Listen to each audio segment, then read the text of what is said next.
Glória a Deus e a Alfa Morumbi. Sejam bem-vindos a mais uma reunião, sejam bem-vindos a mais um momento onde Deus vai falar conosco através da sua palavra. Essa é a grande e poderosa herança que o Senhor deixou para nós. Quando alguém pergunta, mas Deus está falando nesse tempo?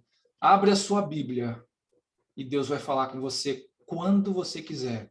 Eu sei, gente, que nós temos nosso tempo de oração, que nós temos nosso tempo de buscar o Senhor, no nosso devocional, e por vezes, nesse tempo de oração, Deus está em silêncio conosco. Fique tranquilo. Às vezes, Deus, Ele pede para nós esperarmos, às vezes Ele dá respostas rápidas, às vezes Ele fica em silêncio, mas isso não quer dizer que Ele está nos ignorando, nos evitando, muito pelo contrário. Estamos sendo trabalhados, aperfeiçoados, e principalmente quando nós lemos a palavra dele, recebemos uma direção que vem direta do trono. Afinal, esses homens e mulheres que escreveram a Bíblia são aqueles que foram inspirados profundamente pelo Espírito Santo e tiveram a honra de terem os seus nomes, as suas histórias colocadas na palavra, para que ficassem como uma herança perpétua. Amém?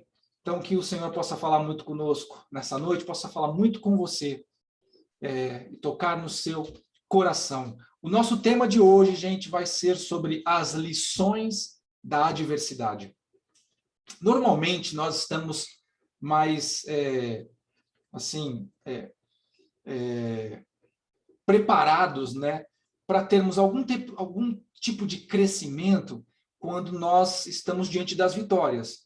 Nós temos essa associação de que a vitória é a consumação de tudo aquilo, de todas as etapas que nós passamos, e é ali, então, onde nós temos o aprendizado completo. Na verdade, gente, a vitória é a última parte, é o último segmento de uma corrida, e os momentos que nós passamos ao longo dessa jornada, e principalmente quando enfrentamos adversidades, ali nesses momentos é que nós aprendemos coisas, é ali que nós discernimos coisas, é ali que somos transformados, é ali que mudamos nossa maneira de pensar e passamos a fazer de uma maneira diferente as coisas. Então as adversidades nos ensinam de muitas maneiras. Na verdade, nós não gostamos de passar pelas adversidades ou pelas situações contrárias ou pelos problemas, mas sem eles, e claro, dentro de uma administração sobrenatural, dentro de uma direção divina, não que Deus deseje que nós passemos pela adversidade, não que Deus tenha prazer que a gente passe pela dificuldade, que não tem nada a ver, não é isso, mas é fato de que em meio a essas adversidades, somos treinados, preparados e aperfeiçoados e aprendemos muitas coisas. Então, quando você estiver numa adversidade, e fatalmente vamos enfrentar ao longo da nossa vida muitas adversidades, umas menores, umas maiores, mas em que em todas elas o Senhor possa acrescentar na sua vida e você tire lições preciosas como essa que nós vamos tirar hoje através da vida de Elias e de um episódio que se passou. E nós vamos tirar também alguns fundamentos interessantes sobre as coisas que acontecem à nossa volta, que muitas vezes nós não compreendemos por que elas acontecem. E não que Deus vai nos responder sempre, trazendo a revelação do porquê que estou passando por aquilo. Tem vezes que nós passamos por um momento de adversidade, esse momento é vencido, nós não entendemos por que passamos por ele, mais para frente passamos por um outro momento. E nesse momento, quando você junta as peças todas de tudo, você vai compreender aquilo que você passou lá atrás. Porque Deus tem um propósito na sua vida, e para Ele cumprir, e a gente conseguir compreender, lembrando que a nossa mente é muito restrita, é muito limitada, comparada com a mente de Deus, que não tem limites. Amém? Então, por causa dessa dificuldade, Deus muitas vezes vai trabalhar nas nossas vidas, seja nas nossas decisões errôneas, equivocadas, seja nas situações que nos envolvem, que às vezes não são responsabilidade nossa, ou seja, não fomos nós que causamos, mas em todas as coisas o Senhor vai estar trabalhando na sua vida. Amém? Eu quero ler para você um texto que está no livro de 1 Reis, capítulo 17, eu vou ler 2 trechos, tá? Primeiro do versículo 1 a 7, e depois eu vou ler do versículo 17 a 22, é uma mesma história com com duas etapas distintas, mas dentro de um mesmo momento. E nós vamos falar um pouquinho sobre a vida do profeta Elias e algo que estava acontecendo ali em Israel, e depois eu vou explicar um pouquinho mais, né, do contexto disso, para que a gente possa fazer o link com o que são essas lições da adversidade, que assim como Elias tirou, nós também podemos tirar das adversidades que nós passamos. Então, diz lá o primeiro trecho, que é do versículo 1 ao 7 do livro de 1 Reis 17, que diz assim: Então Elias, o tisbita, dos moradores de Gileade, disse a Acabe, Acabe o rei, tá? Vive o Senhor Deus de Israel, perante cuja face estou nestes anos, nem orvalho, nem chuva haverá, senão segundo a minha palavra. Depois veio a ele a palavra do Senhor dizendo, veio a quem? Veio a Elias, tá? Retira-te daqui, vai para o oriente e esconde-te junto ao ribeiro de Querite, que está diante do Jordão. E há de ser que beberás do ribeiro. E eu tenho ordenado aos corvos que ali te sustentem. Foi, pois, se fez conforme a palavra do Senhor, porque foi e habitou junto ao ribeiro de Querite, que está diante do Jordão, e os corvos lhe traziam pão e carne pela manhã, como também pão e carne à noite, e bebia do ribeiro. E sucedeu que, passado dias, o ribeiro se secou, porque não havia chuva na terra. Então, vou falar só um pouquinho do contexto desse primeiro texto, depois a gente vai para a segunda parte, tá? Então, Elias, profeta, o grande profeta Elias, ele tem um momento que ele chega diante do rei Acabe por conta de todo o pecado que estava havendo em Israel, idolatria, uma série de desvios de conduta, de moral que havia, né? Deus traz uma direção para Elias, levanta ele como profeta ali naquele momento para falar para Acabe, olha, é o seguinte, Acabe, não vai ter nem orvalho nem chuva, senão segundo a minha palavra. O que eu quero dizer para você, Acabe, é o seguinte, estou ordenando que os céus fechem e não venha mais água de nenhum jeito, e só vai voltar quando eu declarar que vai voltar a chover. Gente, olha o nível de poder e de autoridade que Deus colocou sobre a vida de Elias. Então, ele avisa isso para o rei Acabe, e Deus dá uma direção para ele. Ó, agora é o seguinte, você vai para o lugar que eu vou te ordenar, que é junto a esse ribeiro do Querite, ali você vai ter a água do ribeiro, ok? Só que você precisa comer. Não se preocupe, Elias. Eu já selecionei aqui uma série de corvos correio, que eu nunca ouvi falar, gente, eu falo de pombo correio, mas esses são corvos correio, que vão levar para você carne e pão aonde você estiver, e você vai beber da água do rio. E assim ele ficou, né, nesse lugar, passado alguns dias, porque não chovia mais, então esse ribeiro acabou se secando também, ok? Eu não vou entrar nos detalhes dessa mensagem, na parte sobrenatural, porque depois vou descrever para vocês durante a ministração. Depois, no mesmo texto do capítulo 17 de 1 Reis, mas do versículo 17 a 22, ou seja, numa sequência, então Elias, quando teve esse problema do ribeiro secar, ele teve que sair de lá, e Deus orientou para que ele fosse até Sarepta, onde ele iria encontrar uma viúva. Então, no versículo 17 diz assim, depois dessas coisas sucedeu que adoeceu o filho desta mulher, a viúva de Sarepta, tá? Dona da casa, e a sua doença se agravou muito, até que nele nenhum fôlego ficou. Então ela disse a Elias, que tem eu contigo, homem de Deus? Vieste tu a mim para trazeres à memória a minha iniquidade e matares o meu filho?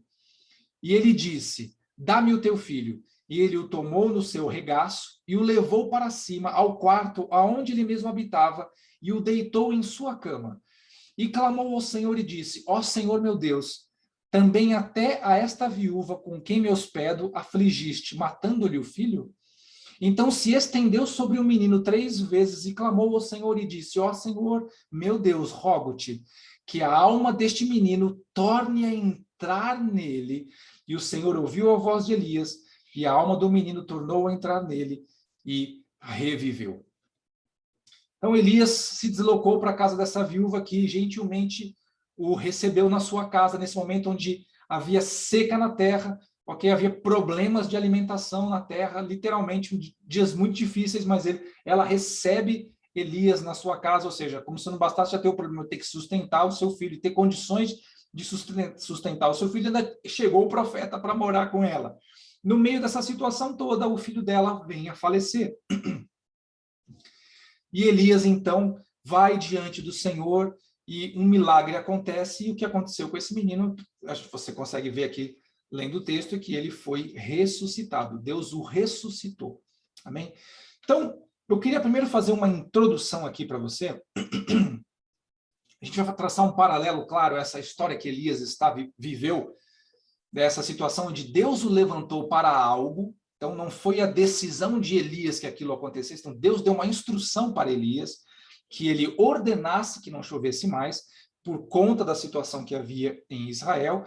E por conta disso, por não chover, outras circunstâncias foram ocorrendo na sequência, né, gente? Então, não tem água, os animais não conseguem pastar, né?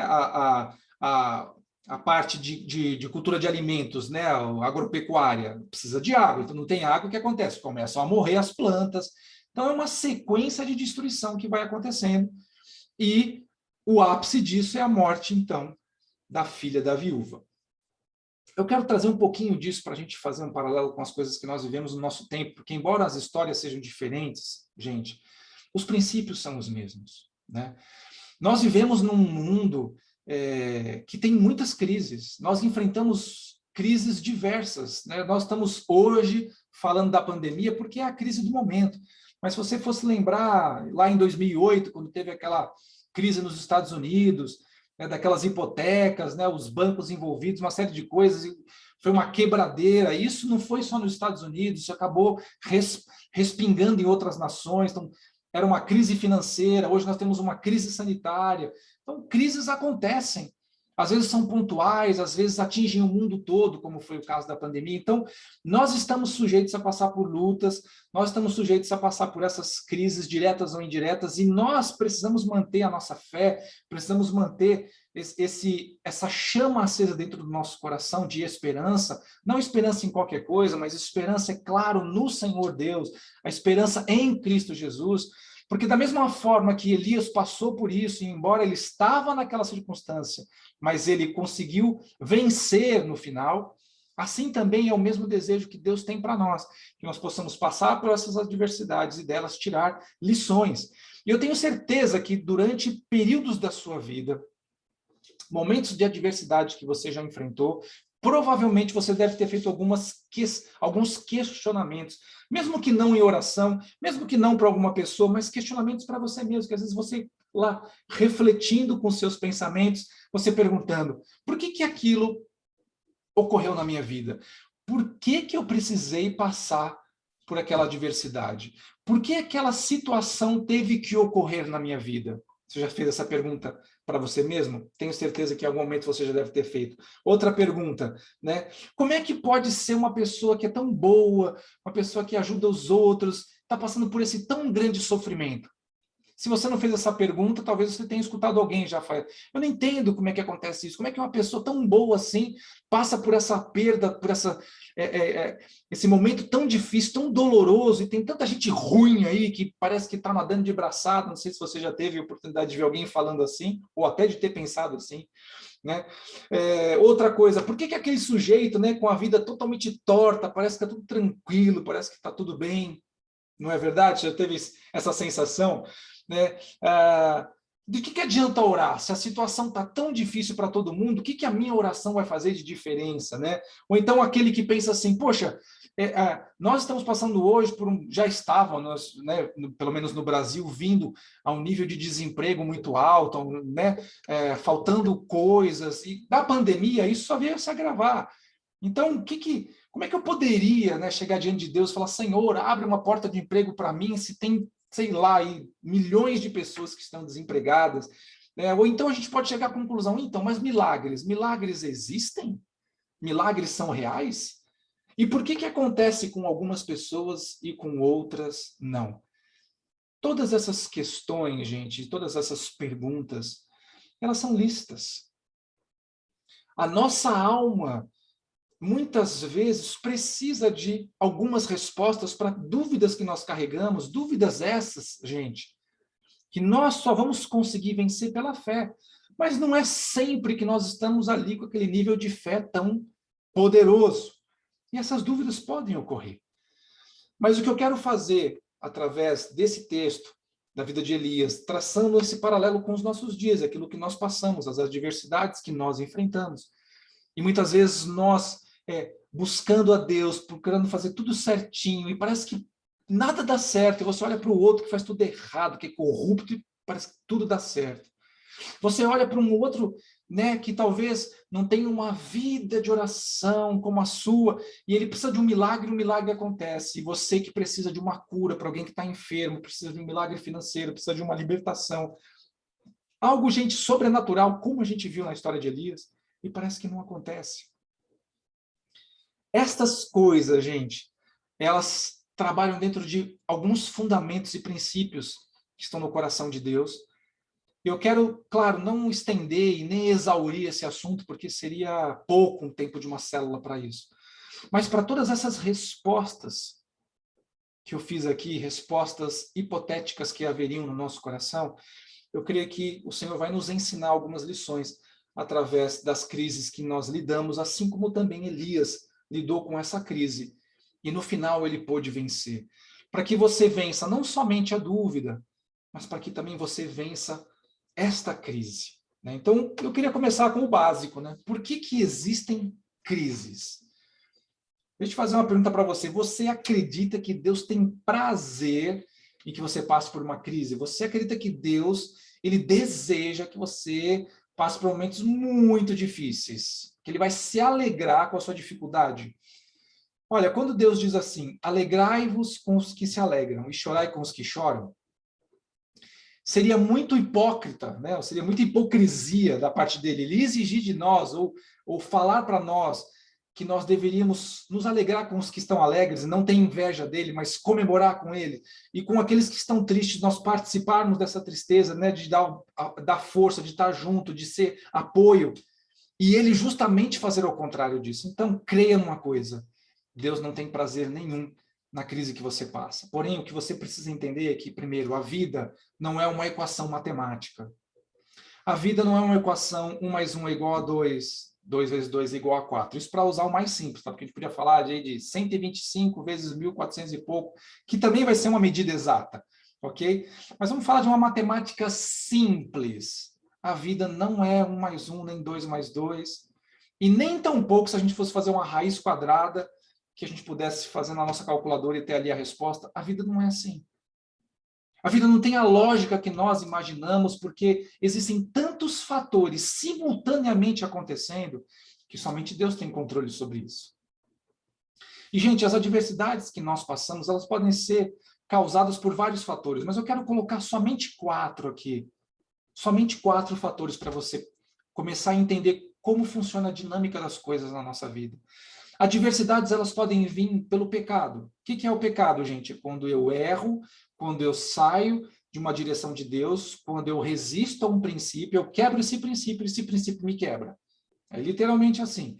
Então, nós sofremos adversidades por causa da consequência do pecado. Na verdade, o pecado é o gatilho. Na hora que ele é acionado, aí nós temos uma consequência ruim. Muitas vezes passamos pela crise ou a adversidade porque estamos numa prova de Deus. Por que nós estamos nessa prova? Deus não faz conosco uma prova de destruição. Ele faz uma prova de crescimento, gente. Por vezes, nós estamos tão fechados, reclusos, estamos com o coração tão duro, tão isolados, tão obstinados na nossa mentalidade, na nossa inteligência, na nossa capacidade, nós deixamos de ver a Deus. E Deus coloca-nos algumas provas. Essa prova tem como objetivo nos fazer crescer. E durante essa prova, ele não vai permitir com que nós percamos tudo e simplesmente venhamos a ser destruídos, porque a prova tem como objetivo maturidade. Depois, crises acontecem através de ataques do adversário, né? Ataques do nosso inimigo.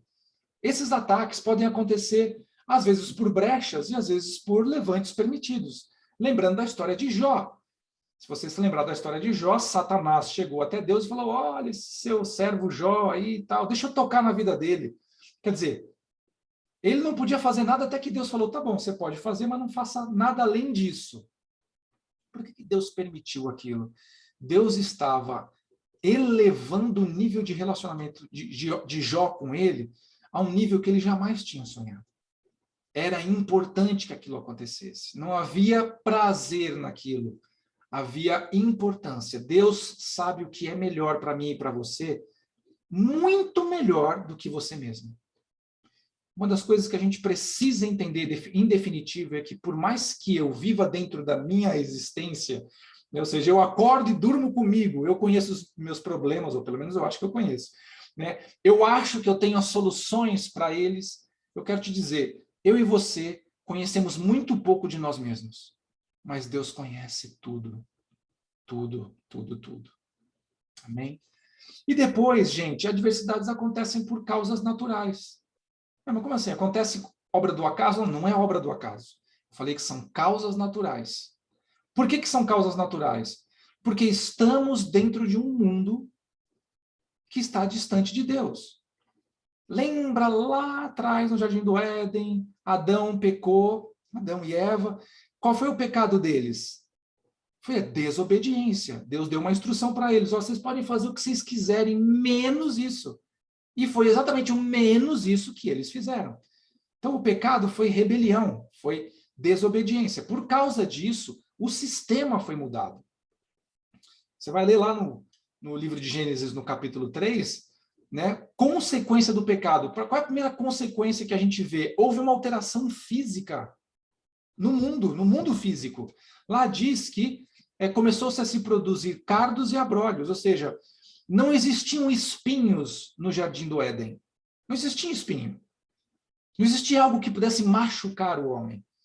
Mas assim que ele peca, a terra começa a produzir espinho. Ou árvores com espinho, ou plantas com espinhos. Por que aconteceu isso? Resultado do pecado. Então nós estamos num mundo, gente, que é um mundo caído. É um mundo que está debaixo de um sistema quebrado. É um sistema condenado. Só que nós estamos no meio dele. Não tem como não resvalar em nós alguma coisa. Entenda isso. Então, quando eu falo de consequências de um mundo caído, as causas naturais, você pode elencar uma série de coisas. Eu posso falar para você assim: será que lá no Jardim do Éden haveria pandemia se o homem não tivesse pecado? Não, não haveria pandemia. Será que lá no Jardim do Éden haveria, né, furacões destruindo tudo se eles tivessem pecado? Gente, eu estou fazendo aqui uma abstração, estou fazendo estou elucubrando com vocês, porque nós temos esse entendimento que aquele lugar onde o Senhor plantou Adão e Eva, e aquele jardim, e antes do pecado havia uma sinergia perfeita entre o Senhor e aquela estrutura, e não havia perdas, e o homem era eterno, e o homem não era mortal, ele não ficava doente, ele não sentia fome. Ali era uma condição completamente sobrenatural comparada com a de hoje, que nós vivemos. Então não ia ter furacão, terremoto, tsunami, e essas coisas destruidoras, eventos naturais, causas naturais. Amém? Então, gente, essas adversidades podem vir por estas questões. Algumas podem estar relacionadas com o nosso posicionamento e atitude, e outras não. São meramente porque nós estamos inseridos nesse mundo e, eventualmente, alguma coisa acaba pegando, resvalando, tocando em nós. Amém? Porque, assim, as pessoas têm esse entendimento, né, de que tudo que acontece é obra do maligno.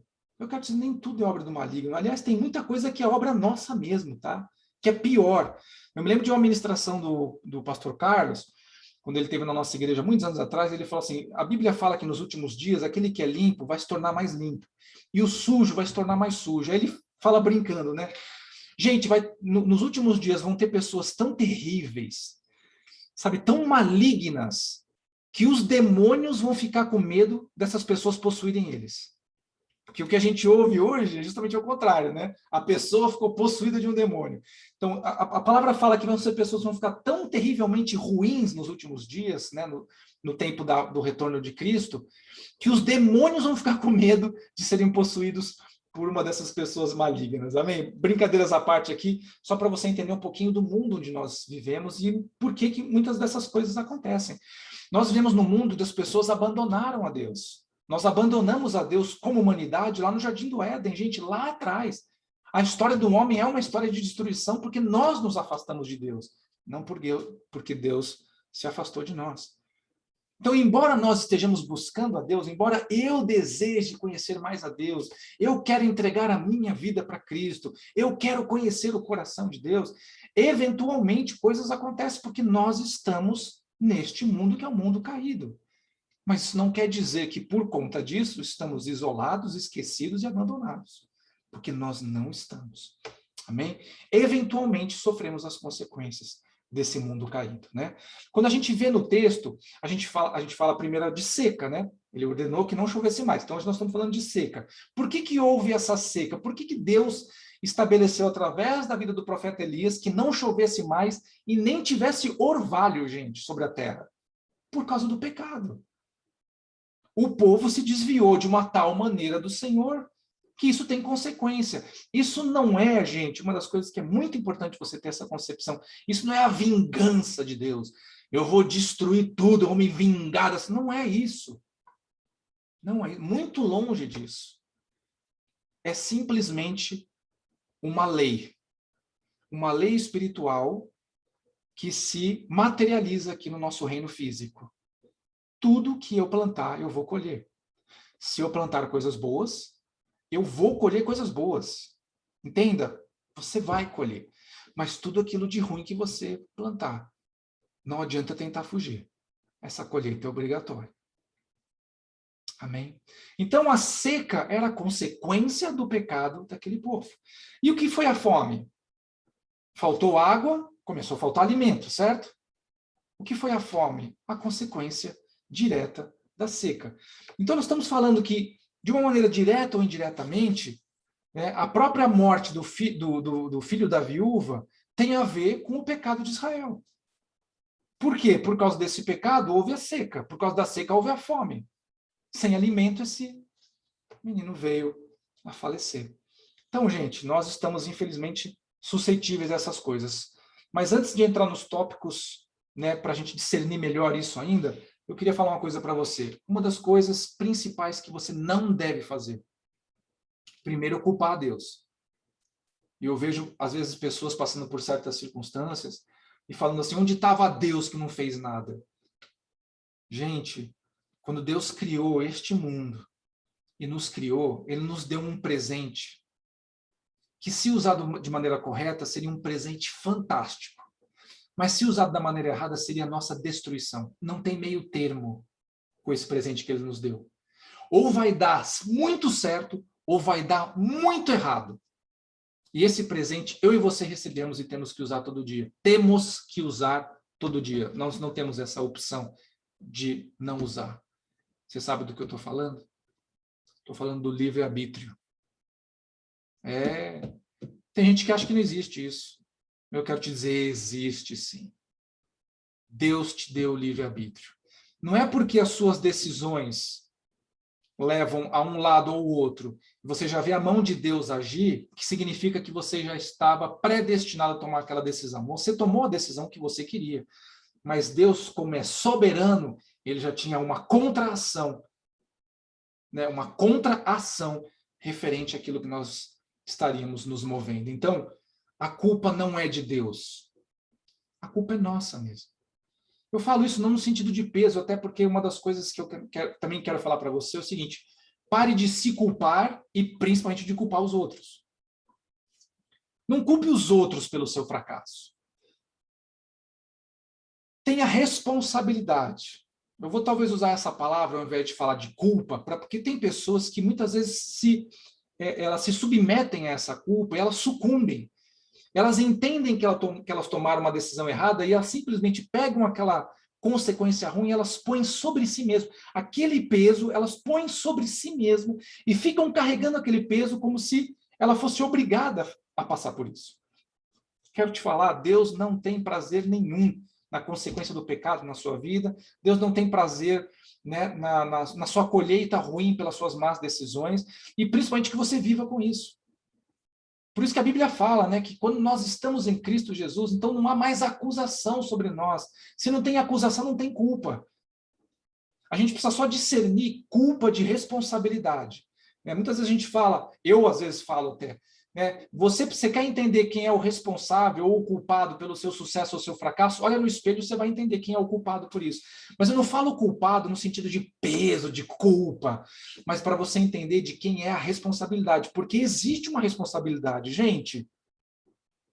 Você não pode viver a sua vida tomando a decisão que você achar melhor e achando que Deus vai te sustentar em tudo, que vai dar tudo certo, e que se der tudo errado, o Senhor vai fazer alguma coisa e vai reverter a maldição que você gerou em bênção. Nós precisamos ser responsáveis com as nossas vidas. Isso é muito importante. Mas não leve a culpa, não carregue a culpa, ok? E nós não devemos aceitar o sofrimento como uma fatalidade, ou seja, estava previsto que ia ser assim mesmo, tem que ser assim, não vai mudar. Nós não podemos também aceitar isso. Eu quero te dizer que se existem situações adversas que nós enfrentamos e elas são advindas das nossas más decisões, tem uma maneira de mudar isso. Me parece bastante simples, embora complexa ao mesmo tempo. É simples porque basta eu parar de tomar más decisões. Mas por que é complexo? Porque nem sempre eu consigo discernir que aquilo é uma má decisão. Porque nem sempre eu consigo compreender, né, a dimensão que aquilo vai causar. Então, por essa dificuldade, muitas vezes, nós temos essa limitação com relação, né, a lidar com o sofrimento vindo pelas fatalidades que nós acreditamos que acontecem por acaso, mas elas não acontecem. Amém? Elas não acontecem. Uma das coisas que é muito importante para você saber é que só Deus pode nos ajudar a entender, compreender a nossa vida. E é importante saber que ela não é nem justa e nem previsível. Aliás, se fosse, seria muito simples, né? Mas ela não é nada previsível. Hoje você acha que está, sabe, nadando de braçada, está correndo 100 metros aí em 9 segundos, mas você não está, não. E amanhã você acorda e já não tem mais o mesmo fôlego, não tem mais a mesma força. Então, a vida não é previsível, ela não é justa, ela não é matemática, ela não é redonda, ela não é uma equação simples. Mas, embora nós estejamos sujeitos a passar por essas situações adversas, nós precisamos entender que o Senhor vai estar sempre conosco, nos respaldando. Assim como Ele esteve com Elias, Ele vai estar com você também. Amém? Eu sei que vai surgir nessas ocasiões a pergunta, né? O que eu posso fazer então? Se eu estou sujeito a esse mundo, né? Se as crises vão ocorrer porque eu estou inserido nessa situação, o que eu posso fazer? E aí eu tomo a liberdade de responder essa pergunta para você, né? Essa pergunta do que eu posso fazer, vou te responder essa pergunta com uma outra pergunta. Como Deus age para com aqueles que o amam? É como Deus age com aqueles que são fiéis com Ele? Essa pergunta tem tudo a ver. Então, o que eu posso fazer? Primeiro, para eu saber o que eu posso fazer, eu preciso saber como Deus age. Porque isso faz toda a diferença. Deus está na equação, eu vou ter sucesso. Eu tiro Deus da equação, o fracasso é certeiro. Certeiro, gente. Seja num período curto, médio ou longo. Vai acontecer. O texto mostra, né, que Deus responde às orações e mantém o controle sobre todas aquelas situações, mesmo em meio ao caos. Gente, era caos. Acabou a chuva, não tem alimento. Todas aquelas circunstâncias, imagine isso, aquela circunstância toda que estava ocorrendo, não afligiu apenas Elias, a viúva e o seu filho. Todas as pessoas que estavam inseridas dentro daquele meio estavam passando por isso. Mas uma das coisas que eu amo demais, né, é que Deus fala que no meio da prova, no meio da situação adversa, Ele provê para nós um escape, Ele provê um descanso, um renovo. Às vezes, gente, não é a resposta definitiva, às vezes não é aquele milagre que você está esperando que vai virar a chave e a sua situação vai mudar da água para o vinho. Às vezes Deus dá só um suspiro, que era aquilo que você precisava para ganhar um fôlego e continuar até o fim. Não sei se você já passou por essas circunstâncias, você está passando por aquele momento tão difícil, e aí vem uma palavra, ou vem uma bênção, um detalhe, um mimo, uma coisinha. Não é a solução do seu problema, mas aquilo, quando você pega na sua mão, você até quebranta, você chora, você se desmancha, e você vê a mão de Deus. Não é a solução, mas você entende aquela mensagem como, olha, eu estou aqui, vou te dar esse fôlego, você está precisando de um fôlego, eu sei que você está precisando, eu estou te dando esse fôlego. Para quê? Para você ir um pouquinho a mais ainda. porque ainda não terminou essa jornada. Ainda não passou esse momento. Mas você não vai ficar aí no deserto. Você não vai ficar na adversidade. Entende? E Deus dá esse fôlegozinho, dá esse empurrãozinho para você um pouquinho mais longe, para você poder alcançar o lugar onde que você quer, aonde Ele quer que você chegue. Amém? Então, embora Elias estivesse, né, vivendo dentro desse momento de seca, né, de escassez, ele acabou experimentando da provisão especial de Deus. Gente, olha só. Eu brinquei com vocês do corvo correio, né? Mas você reparou qual é a ave que Deus usou para levar, né, pão e carne para Elias? Sabe, ele podia ter usado uma ave que não fosse uma ave de rapina, não fosse uma ave de caça. Podia ter usado qualquer outra, um bem-te-viu, sabiá, sei lá, a ave que tivesse lá. Mas ele usou um corvo. Sabe, o corvo e a carne é que nem o leão e a carne. Entende o que eu quero dizer? Quando que um corvo vai dar aquilo que ele busca e anseia para alguém? Isso já foi algo sobrenatural, gente. O corvo entregar isso é literalmente, sabe, Deus mudar a regra da dinâmica natural das coisas. Literalmente. Ali ele mudou a natureza do corvo para poder servir Elias. Gente, isso é tremendo. Então ele experimentou, né, esse milagre, esse suprimento sobrenatural que pôde sustentá-lo durante um tempo. E você vai ver, quando ele chega, Elias tem que sair daquele local, porque a água parou de correr, né, o ribeiro secou e ele vai até Sarepta e entra na casa da viúva. Você vê que ele passou por esse momento e a viúva também estava passando por isso, porque ela estava inserida dentro desse mesmo momento, dentro dessa mesma situação. Mas o mais interessante disso é que Deus socorreu tanto Elias como socorreu a viúva também. Então eu fico pensando, né? Uma situação de desemprego, uma situação de enfermidade que possa nos ocorrer, como exemplo, pode não ser resultado de um pecado nosso, ou até mesmo de uma má decisão, mas, ou mesmo até de um tratamento de Deus, porque não é só o pecado, uma má decisão nossa, mas às vezes tem o tratamento de Deus, mas pode até não ser essa situação, mas ser algo natural, algo que vem da nossa vida natural aqui nessa terra caída, mas mesmo que seja nessas condições, nós devemos esperar pela ajuda de Deus, pelo manifestar de Deus, trazendo, né, resposta às nossas orações, trazendo direção para aquele momento e nos suportando naquela dificuldade. Nós precisamos e devemos esperar por isso. Uma das coisas que eu aprendi logo cedo na minha conversão é que se nós chegarmos na presença de Deus e nós não tivermos expectativa nenhuma, então não há nada que Ele possa fazer. Porque se a gente chega diante do Criador do universo e nós não temos expectativa que Ele possa fazer alguma coisa, mover alguma coisa, mudar alguma coisa, nem que seja dentro de mim, então não há nada que Ele possa fazer. Eu quero te dizer, busque a Deus nos piores dias que forem, nos melhores também, mas nos piores que forem. Busque com expectativa. Lembrando de quem Ele é. Não o que Ele pode te dar. Não o que Ele pode fazer. Lembrando quem Ele é. Porque é isso que vai fazer diferença na sua vida.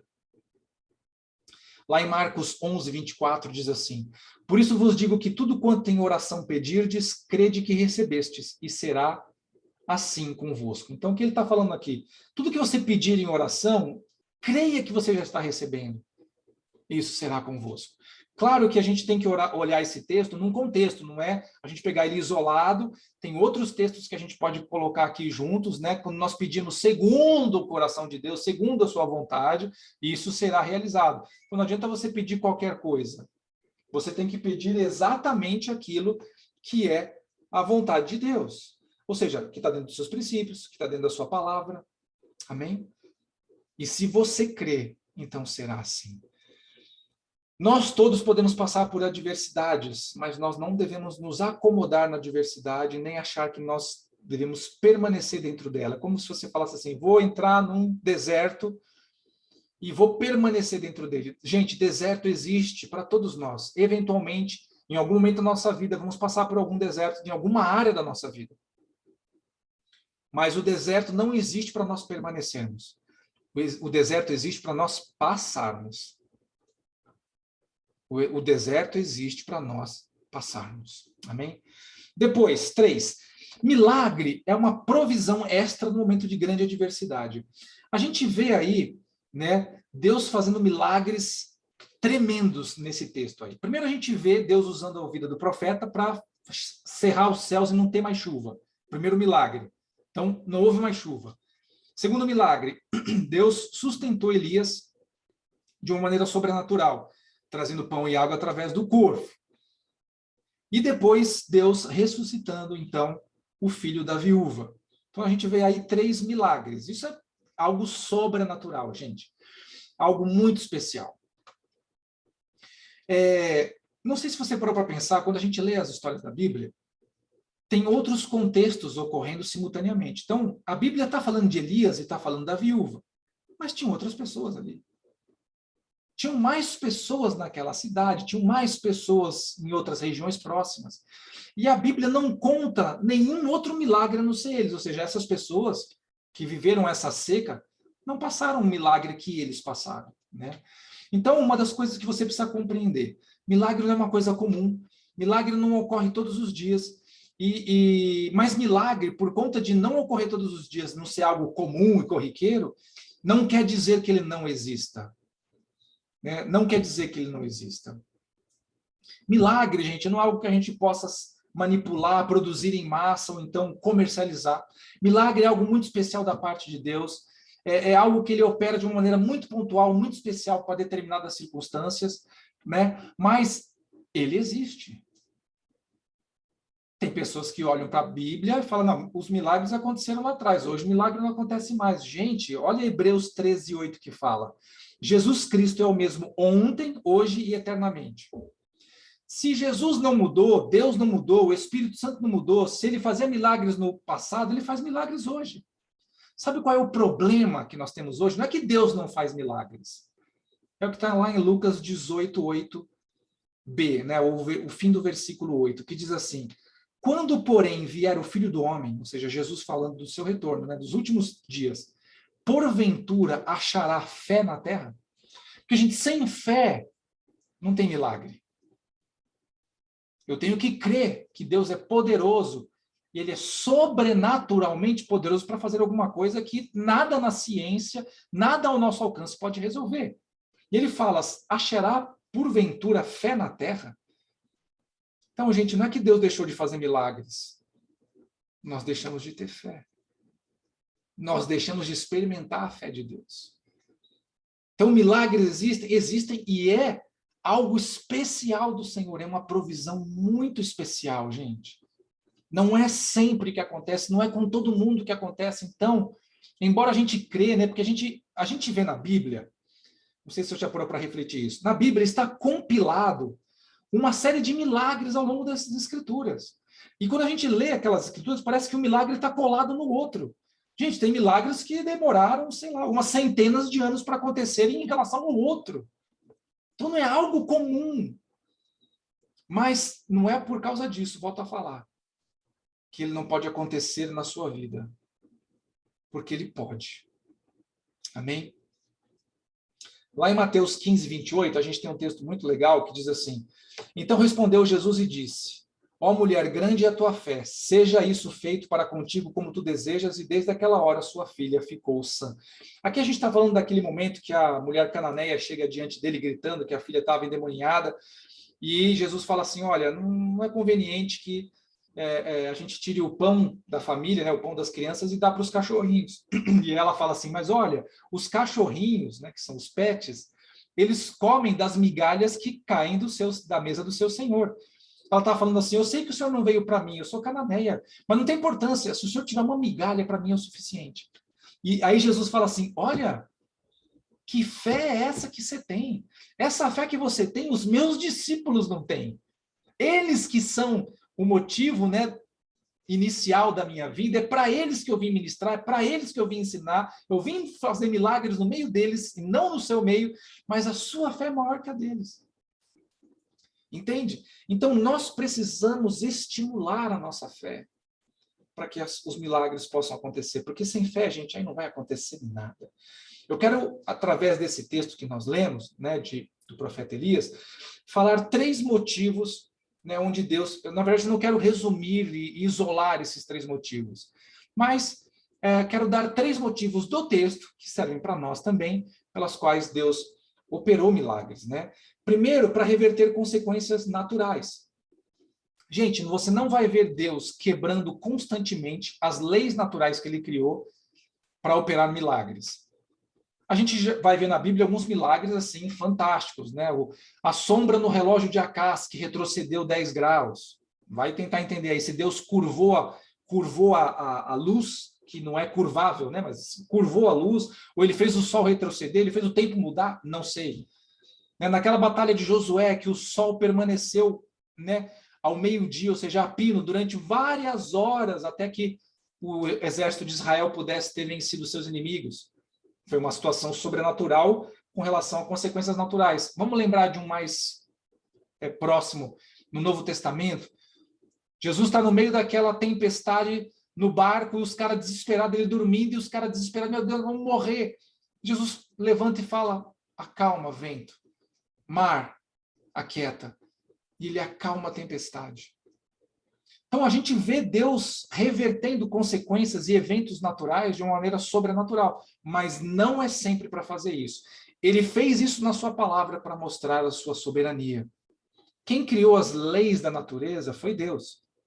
E ele as dobra, ou as transforma, ou as muda, quando ele quiser, embora seja muito raro disso acontecer. Amém? Deus não usa um poder demonstrativo, sabe? Vou mostrar o meu poder para vocês. Deus não trabalha dessa maneira. Sempre que ele opera alguma coisa, tem um propósito específico. Ele nunca vai demonstrar poder pelo poder, mas para cumprir alguma coisa. Depois, Deus opera milagres para atender orações. Essa é a parte que nos interessa muito, né? Assim como há leis naturais, há leis espirituais, gente. E um dos meios de nós alcançarmos o milagre de Deus é através da oração. Então, se você precisa de um milagre, você precisa começar a orar. E precisa orar bastante. Se você não orar, não espere o milagre de Deus, vai ser muito difícil acontecer. Amém?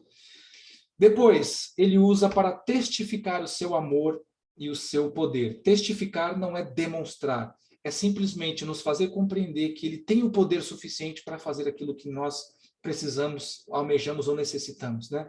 Deus fez assim no Antigo Testamento, Deus fez isso através da vida de Jesus, Deus fez isso através dos seus discípulos.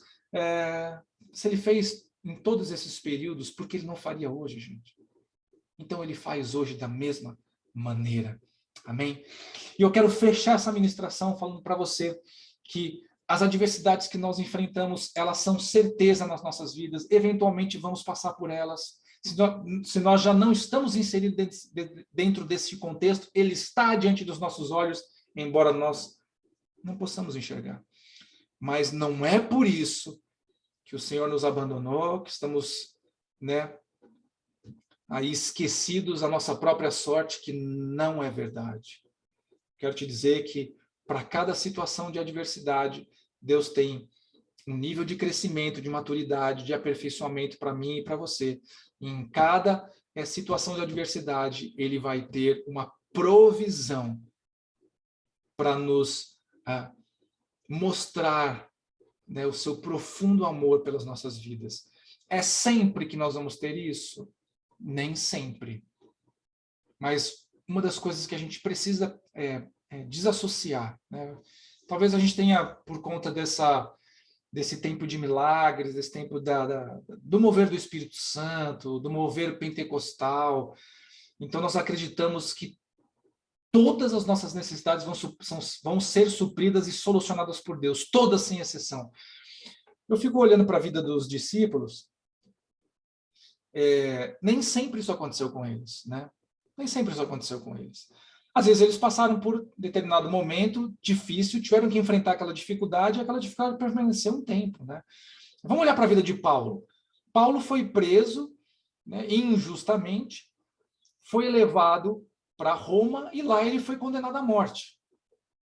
Ué, mas por que Deus não livrou ele? Deus podia livrar Paulo? Não, podia não, ele livrou.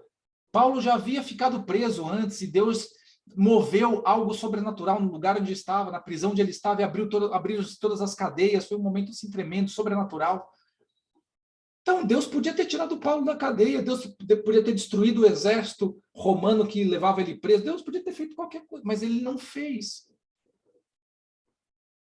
E porque ele não fez, não significa que ele não é Deus, não significa que ele não tem poder, não significa que ele não amava Paulo, não significa que ele não se importava com Paulo, não significa que ele não tivesse um propósito. Então nós precisamos desassociar isso. Às vezes vamos passar por perdas, gente, nós vamos passar por perdas. Mas não se esqueça que nós só sofremos perdas e danos aqui nesse mundo físico. Aqui estamos sendo aperfeiçoados, treinados, melhorados. Porque o nosso destino final não é aqui. O nosso destino final é com Jesus. Então, o tempo que nós temos aqui, eu tenho certeza absoluta que Ele vai usar a nosso favor, nos aperfeiçoando. Seja nos momentos de bênção, de vitória, de fartura, seja nos momentos de escassez, de luta, de reveses. Mas o mais importante é você saber que Ele te ama, que Ele não te abandona. Ele faz milagres como Ele fez no passado, Ele faz hoje. Assim como Ele sustentou Elias no meio de uma geração pecaminosa, caída, Ele pode sustentar você também. Pode resvalar em você, como resvalou em Elias. Elias teve suprimento sobrenatural, mas depois não tinha mais água, ele teve que sair, foi para a casa da viúva, que já também não tinha recursos. Então resvalou em Elias. Não é que Elias profetizou que não ia chover e ele ficou debaixo de uma nuvem especial para ele, que chovia de vez em quando, dava uma molhadinha, ele tomava banho, bebia água. Não foi assim que aconteceu. Não foi assim. Então creia que ainda que as situações à nossa volta, o mundo que a gente vive, as pessoas que estão à nossa volta, a gente tem pessoas boas, mas tem pessoas, às vezes, tão inclinadas a resolverem os seus próprios problemas que atropelam os outros. Tem as pessoas que querem fazer o que é mal mesmo. Tem. Mas o fato de você estar inserido nesse mundo e passar por essas crises e adversidades não significa que Deus não te ama e não significa que Ele te abandonou. Mas creia que em cada crise que você enfrentar, existe uma oportunidade da parte de Deus de se manifestar a você. Se não vai haver a cura daquilo, ou a solução daquele problema, creia numa coisa. Ele está aperfeiçoando o seu relacionamento com Ele.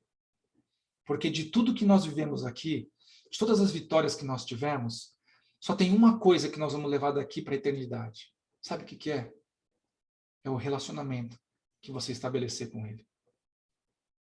Sabe os trabalhos que você implantou, os projetos que você criou, as coisas fantásticas que você inventou, sabe essa edificação própria que você fez aqui? E quando eu falo isso, não quero dizer que isso é pecado, não quero dizer que isso não tem importância.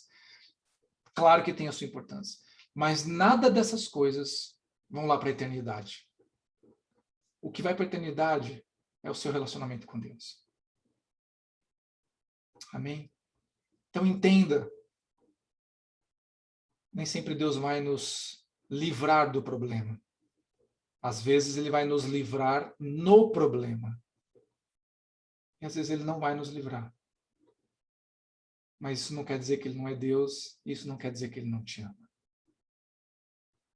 Amém? Eu sei a expectativa que você tem no seu coração, porque eu também tinha. De estar diante de um Deus que não vai deixar nada acontecer comigo, mas não funciona assim. Mas de tudo isso que eu aprendi ao longo desse tempo, que eu tenho servido a Ele, que eu tenho visto a mão dele sobre a minha vida, que não importa que dê tudo errado, eu nunca vou ficar longe dele. Eu nunca vou perder o seu amor, que é o que eu preciso para viver. Porque sem o amor de Deus, não adianta mais nada aqui. Mas com o amor dele eu posso passar pelo pior dos meus dias. Eu vou estar consolado, eu vou estar estruturado, eu vou estar fortalecido. Amém? Eu queria te dar uma oportunidade de você hoje fazer uma oração ao Senhor, entregando a sua adversidade diante dele, entregando a sua crise diante dele, confiando que, claro, ele tem resposta, confiando que ele tem poder para te livrar, que ele tem poder para te salvar, que ele tem poder para te fazer superar essa dificuldade. Mas se as coisas não saírem como você imagina, você precisa ter essa tranquilidade no seu coração, que vai sair como ele quer. E o que ele quer é muito melhor do que o que nós queremos. Porque ele sabe de tudo e nós não sabemos nada. Eu queria que você fizesse uma oração comigo nessa noite, uma oração com o seu coração aberto. Você falasse: Senhor Jesus, a despeito das circunstâncias que eu estou passando, a despeito das adversidades que eu enfrento, a despeito da crise que eu via lá de longe hoje, Senhor, se instaurou na minha casa, no meu trabalho, na minha vida. Eu creio que o teu amor por mim é maior do que todas essas coisas. E não tem jeito de te amar se não for com todo o meu coração, com todo o meu entendimento, com todas as minhas forças. Porque é assim que o Senhor me ama. Então, nessa noite, eu coloco o meu coração, nesse dia, nesse momento, eu coloco o meu coração nas tuas mãos. E a minha vida diante de ti. Eu quero te seguir, eu quero aprender de ti, eu quero crescer, eu quero amadurecer. Eu quero que o Senhor complete em mim o teu sonho. E quantas adversidades e as crises, Senhor, eu te peço a tua vitória na minha vida. Essa vitória, Senhor, nem sempre vai ser o que eu imagino. Mas eu estou hoje declarando que eu confio no teu profundo amor pela minha vida. Faz em mim o teu querer. Muda em mim o que precisa ser transformado. Escreve em mim a tua história. E eu te peço em nome de Cristo Jesus, o teu Filho. Amém. Amém, gente. Que essa palavra possa te estimular, te dar força, possa abrir o seu entendimento, mudar a sua percepção, sua maneira de enxergar, não só a pessoa de Deus, mas até mesmo as crises e situações que você enfrenta. Saber que Ele está no controle de tudo. Mas que as nossas atitudes também são importantes nesse momento. Arrependimento, mudança, aproximação de Deus, ler a palavra, oração. Estas coisas são fundamentais para quem quer viver a plenitude de Deus, a despeito das dificuldades. Que o Senhor Deus te abençoe, que o Senhor Deus te guarde, que Ele ilumine os seus passos e o seu caminho, e que Ele te dê a paz aonde você estiver. Em nome de Jesus. Nos vemos, se Deus quiser, na nossa próxima semana, na próxima ministração, para mais algo que Deus vai nos acrescentar e nos ensinar.